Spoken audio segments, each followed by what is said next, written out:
Hi ಸ್ನೇಹಿತರೆ, welcome to our channel Mithun Raj ಅಡುಗೆ ಮನೆ. ಇವತ್ತಿನ ವಿಡಿಯೋದಲ್ಲಿ ಸ್ಪೆಷಲಾಗಿ ನಾನು ಬೆಂಡೆಕಾಯಿಯಿಂದ ಡಿಫ್ರೆಂಟಾಗಿ ಫ್ರೈ ಮಾಡಿ ತೋರಿಸ್ತಾ ಇದ್ದೀನಿ. ಯಾವಾಗಲೂ ನೀವು ನಿಮ್ಮ ಸ್ಟೈಲಲ್ಲೇ ಮಾಡ್ತಿರ್ತೀರ, ಬಟ್ ನಾನು ಮಾಡೋ ರೀತಿ ಒಮ್ಮೆ ಈ ಥರ ಮಾಡಿ ನೋಡಿ. ತುಂಬ ಚೆನ್ನಾಗಿರುತ್ತೆ, ಡಿಫ್ರೆಂಟಾಗಿರುತ್ತೆ, ವೆರೈಟಿಯಾಗಿರುತ್ತೆ. ಟೇಸ್ಟ್ ಅಂತೂ ಸೂಪರ್ ಅಂತ ಹೇಳ್ಬೋದು. ಖಂಡಿತ ಟ್ರೈ ಮಾಡಿ. ಬಟ್ ವಿಡಿಯೋ ಸ್ಟಾರ್ಟ್ ಮಾಡೋಕ್ಕಿಂತ ಮುಂಚೆ ನನ್ನ ಚಾನಲ್ನ ಮೊದಲನೇ ಬಾರಿ ನೋಡ್ತಿದ್ರೆ ಪ್ಲೀಸ್ ಎಲ್ಲರೂ ದಯವಿಟ್ಟು ಸಬ್ಸ್ಕ್ರೈಬ್ ಮಾಡ್ಕೊಳ್ಳಿ. ವಿಡಿಯೋ ತಡ ಮಾಡದೆ ಸ್ಟಾರ್ಟ್ ಮಾಡೋಣ. ಮೊದಲನೇದಾಗಿ ನಾನು ಅರ್ಧ ಕೆಜಿಯಷ್ಟು ಬೆಂಡೆಕಾಯಿನ ಈ ಥರ ಕಟ್ ಮಾಡಿ ರೆಡಿ ಮಾಡಿ ಇಟ್ಕೊಂಡಿದ್ದೀನಿ. ಒಂದಲ್ಲ ಎರಡು ಸರಿ ನೀಟಾಗಿ ತೊಳೆದು ಕಟ್ ಮಾಡ್ಕೊಂಡು ಇಟ್ಕೊಂಡಿದ್ದೀನಿ.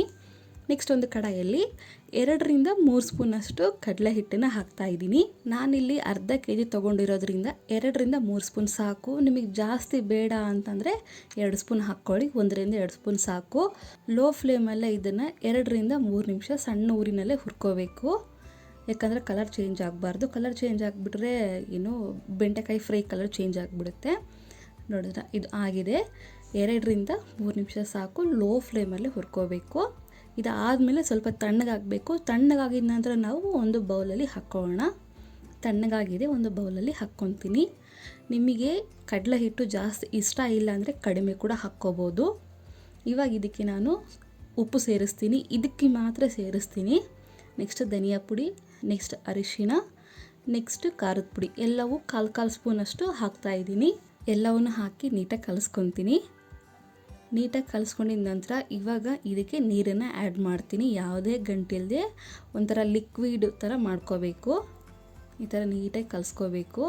ಯಾವಾಗಲೂ ನಾವು ಫ್ರೈ ಅಂತಂದರೆ ಮಾಮೂಲಾಗಿ ಒಗ್ಗರಣೆ ಕೊಟ್ಬಿಟ್ಟು ಬೆಂಡೆಕಾಯಿ ಹಾಕ್ಬಿಟ್ರೆ ಮುಗೀತು ಅಂತ ಅಂದ್ಕೊತಿರ್ತೀವಿ. ಬಟ್ ಈ ಥರ ಡಿಫ್ರೆಂಟಾಗಿ ಟ್ರೈ ಮಾಡ್ತಾನೆ ಇರಬೇಕು. ಆವಾಗ ತಾನೇ ಗೊತ್ತಾಗೋದು ರುಚಿ.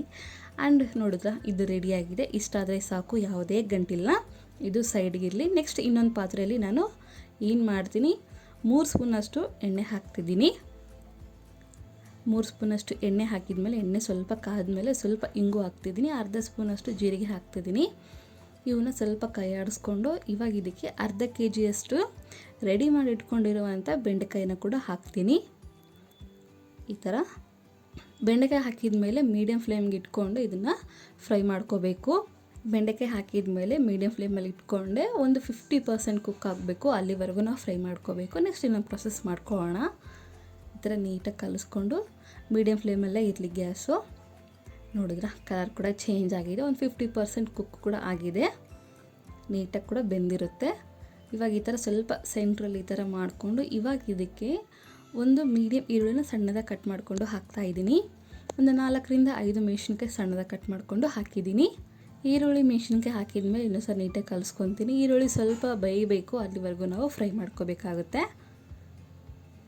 ಈ ಥರ ನೀಟಾಗಿ ಕಲಿಸ್ಕೊಂಡು ಒಂದು 2 ನಿಮಿಷಕ್ಕೆ ಇದು ಫ್ರೈ ಆಗಿಬಿಡುತ್ತೆ. ಈರುಳ್ಳಿ ನೋಡಿದ್ರೆ ಫ್ರೈ ಆಗಿದೆ. ಇವಾಗ ಇದಕ್ಕೆ ಶುಂಠಿ ಬೆಳ್ಳುಳ್ಳಿ ಪೇಸ್ಟ್ನ ಆ್ಯಡ್ ಮಾಡೋಣ.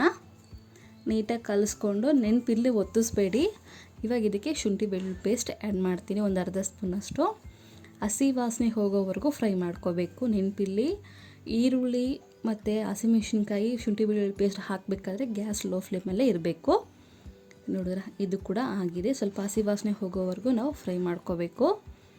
ಇದು ರೆಡಿಯಾಗಿದೆ. ಇನ್ನೊಂದ್ಸರಿ ನೀಟಾಗಿ ಕಲಿಸ್ಕೊಂಡು ಇವಾಗ ಮಸಾಲೆ ಐಟಮ್ಸ್ನ ಆ್ಯಡ್ ಮಾಡೋಣ. ಒಂದು 1/4 ಸ್ಪೂನಷ್ಟು ಅರಿಶಿಣ ಪುಡಿ ಹಾಕ್ತಿದ್ದೀನಿ. ಒಂದು ಅರ್ಧ ಸ್ಪೂನಷ್ಟು ಧನಿಯಾ ಪುಡಿ ಹಾಕ್ತಿದ್ದೀನಿ. ನೆಕ್ಸ್ಟ್ ರುಚಿಗೆ ತಕ್ಕಷ್ಟು ಉಪ್ಪು ಅಲ್ಲಿ ಹಾಕಿರ್ತೀವಿ, ಇಲ್ಲಿ ನೋಡು ಹಾಕ್ಕೊಳ್ಳಿ. ಒಂದು ಅರ್ಧ ಸ್ಪೂನಷ್ಟು ಖಾರದ ಪುಡಿ ಹಾಕಿದ್ದೀನಿ.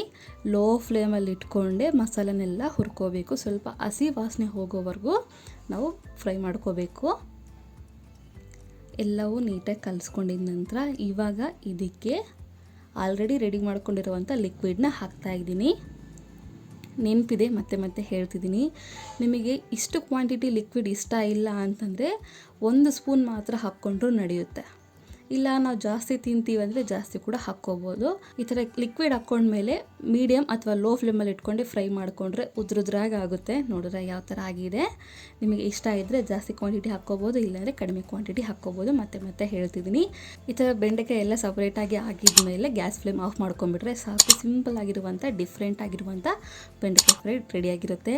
ಈ ಸಿಂಪಲ್ ರೆಸಿಪಿ ನಿಮಗೆ ಇಷ್ಟ ಆಗುತ್ತೆ ಅಂದ್ಕೊಂಡಿದ್ದೀನಿ. ಇಷ್ಟ ಆದರೆ ನನ್ನ ಚಾನಲ್ನ ಲೈಕ್, ಶೇರ್ ಆ್ಯಂಡ್ ಸಬ್ಸ್ಕ್ರೈಬ್ ಮಾಡ್ಕೊಳ್ಳೋದನ್ನು ಮಾತ್ರ ಮರಿಬೇಡಿ.